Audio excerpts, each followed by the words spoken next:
Hey guys, Joe here. Thanks for checking out another video on the channel. Yes, we are taking a look at another Sig product. I like Sig Sauer. I think they make good guns. Yes, there have admittedly been some problems with some of the earlier 320s, but you know, being that it's an internet culture and everybody thinks as soon as they see something, it's the first time they've ever heard about it. Yes, there were stories of early Sig 320s having accidental discharges. If you have a modern one, or if you've had the recalls done on it, it's a safe firearm. Just Google the serial number. You'll be fine. Anyway, this one came from Liberty Arms down in Harrisonburg, Virginia. I told them to pick me out 4 guns. I'm going to take a look at them and make videos on them. I don't want to know what they are. So they randomly picked 4 guns. This time, 4 guns I've never filmed. Although one I did a short on.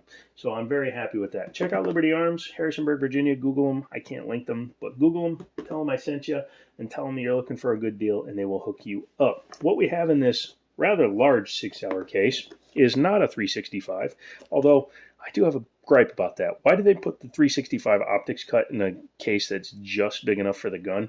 If you put an optic on it, you can't put it back in the case. Does that sound right to you? Sounds a little meh to me. Anyway, let's get past that. What we have here, clear, is the Sig X10 P320. Now, they didn't do a plain Jane version of the 320, which is fine in 10 mil. I don't believe they needed to. Taking a look in the box, you get 1 spare mag and your bump pamphlets, all that stuff. Gun lock is down there. Is it marked? Nope. Yep. I've already made that complaint once, but, you know, costs 15 cents to silk screen your logo onto your locks. I like to keep the brand locks. $2,000 gun. No branded gun lock. Anyway, case out of the way. I do like a nice hard case. It makes them stack easier on the shelf. We do have the X10 by Sig Sauer. What makes an X10 an X10? Well, it's got all of the X series markings and attributes. I don't know why I said markings, but all the things that make a 320 an X series, such as the flat face trigger with the reduced pull. The flat face trigger typically has about a 40% lighter pull, has the optics cut up top. The standard 320s don't come with the X-Ray 3 night sights. This one does. Has the enhanced grip that comes up much higher. For most people, that's a really good thing. I like having the texture up here. However, it's a bad thing for me because when I run this gun, I tend to either jam my thumb underneath the slide lock or I ride the slide lock and then the gun doesn't lock back. I think I would prefer it to not lock back rather than locking back in an emergency situation. Very large gun, as you can see. I'm 6'4", and even with my moderately big size hands, I'm barely getting over it. It's as big as my competition DWX in pretty much every direction except for the grip. Surprisingly, it's a little bit short. And this frame is basically the same as the 45 caliber. I know that there are some differences, but I do believe the X5 10 mil frame does work with the 45 fire control group because the magazine is much larger than a standard 9mm. So you cannot put this fire control group into a 9mm frame and then get mags to work because obviously it's a longer cartridge. Has a much better optics setup. The optics on the older X series guns and even the Legions, you have to remove your rear sight for one, but you also have to take the slide off. They changed that. The AXGs, specifically the DH3s, and I believe because the Legions still have that big ass removable rear sight. But yeah, you can mount your optics without having to take the entire slide off. Obviously, it's designed to work with the Romeo 1s, Romeo 1 Pluses, the Romeo Max 3s, so that cut is designed to fit without an adapter, which is nice to direct mount, especially when you're talking about a heavy round like a 10 mil. And yes, 10 mil is a heavy round, even though it's not as heavy as a 45. It's a much faster round. Typical 10 millimeters, like 180, 185 grain. You can go to 168 grain if you want a lighter bullet. You can go, I think, 200 and something grains if you want a heavier bullet. But yes, it is a lighter bullet, but it's going a hell of a lot faster. 1911s and 45 are typically running about 950 feet per second, so technically subsonic. If you get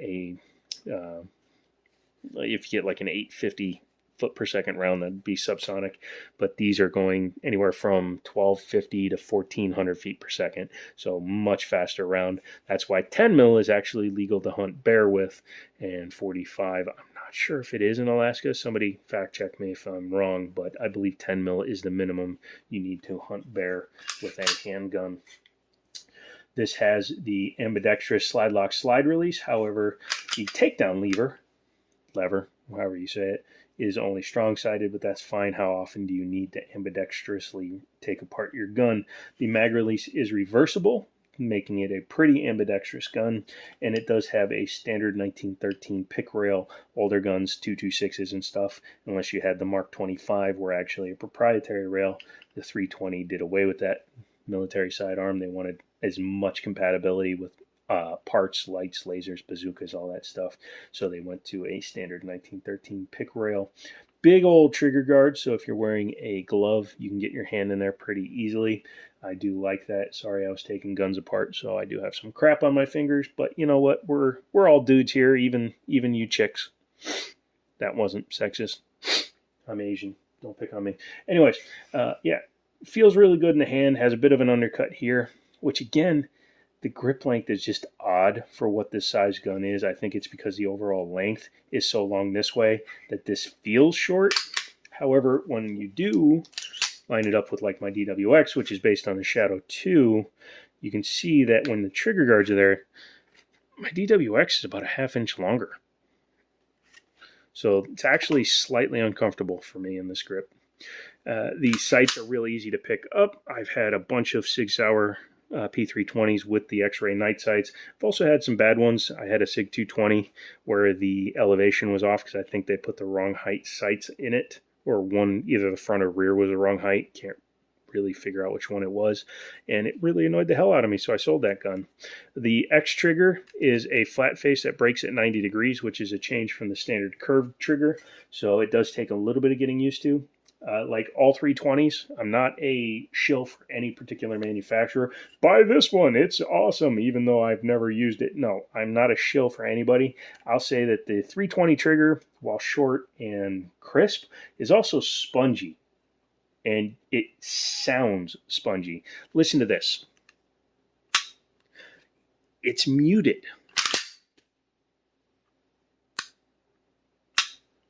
You know what I mean?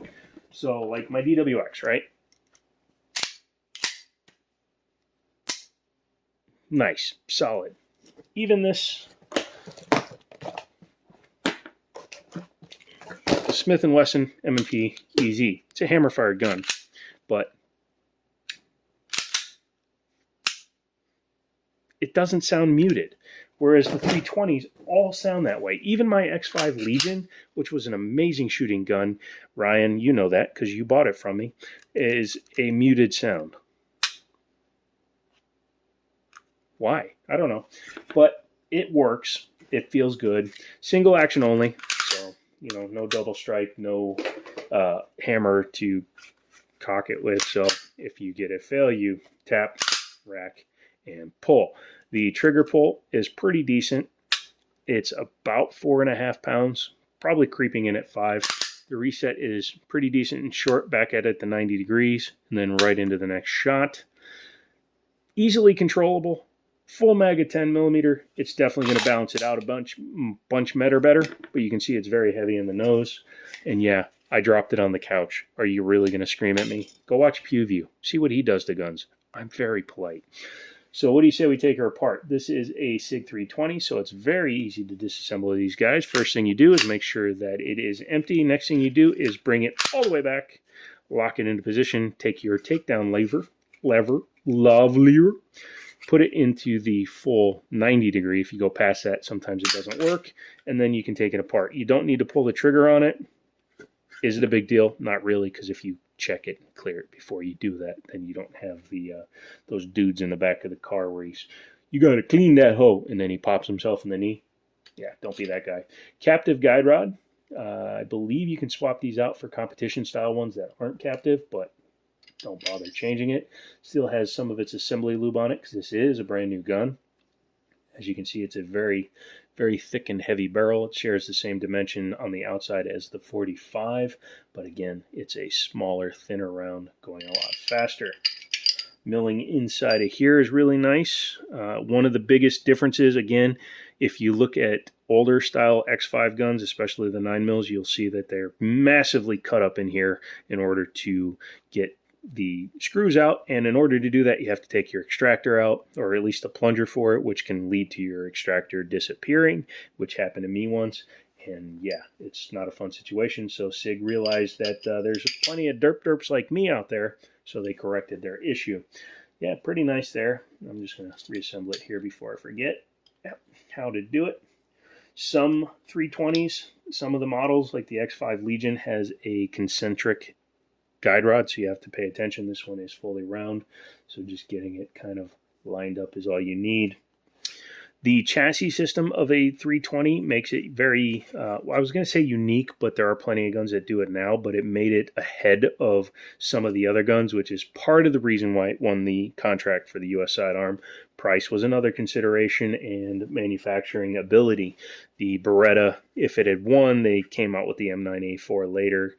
It would have been more expensive. The Glock would have been significantly more expensive, and they would have had to build them here. And they do build them here. In fact, if you look at some Glock 19Xs, they'll say USA on the slide because they built the factory here because they were hoping to get the contracts. But yeah, that's a bit of a tangent, but let's get back to that. The chassis system. So if you take out the the takedown, you can pull that out, pull your whole fire control group out, so you can put a longer frame, shorter frame, X5 Legion frame, a tungsten frame if they make one for it. That would be actually awesome if they did the tungsten infused frame like off the Legions. That would be amazing. But yeah, simple to work on, easy to fix, and inexpensive for what it is. This is a full-size 10mm with 2 mags and an optics cut, and it comes in at just under $800, which is pretty damn inexpensive in the 10mm market, okay? That's not to say that it's inexpensive in general, but if you look at an optics cut night-sighted Glock, like this would be compared to the 40, the Glock 40, which is the 10mm, you would actually be paying, I believe, with the night sights, like $900 for it. So it's about $115 cheaper than the Glock. Better ergonomics, in my opinion, much better trigger, even though it's spongy. And overall, I believe it's a better choice than the Glock. Again, no comments about accidental discharges. We don't need to hear it. But that is the Sig X10. Gun number 2 of the 4 that I'm reviewing this week. Obviously, they don't all go up in 1 week, but it's gun number 2 of number 4 of 4. And yeah, math. It's 2 o'clock in the morning. But yeah, if you like that gun, make sure to leave resistance down in the comments to show me you watched the whole video. Become a member. If you become a member, you get access to all the videos early. You also get to help me decide what's going to come up on the channel, and I respond to your questions first. If you're willing to give something to me, I'm willing to give something to you. So, hope you enjoyed it. Leave me a comment, questions, all that good stuff. Come back for the next one. And, as always, I will chuck a gun away from you later.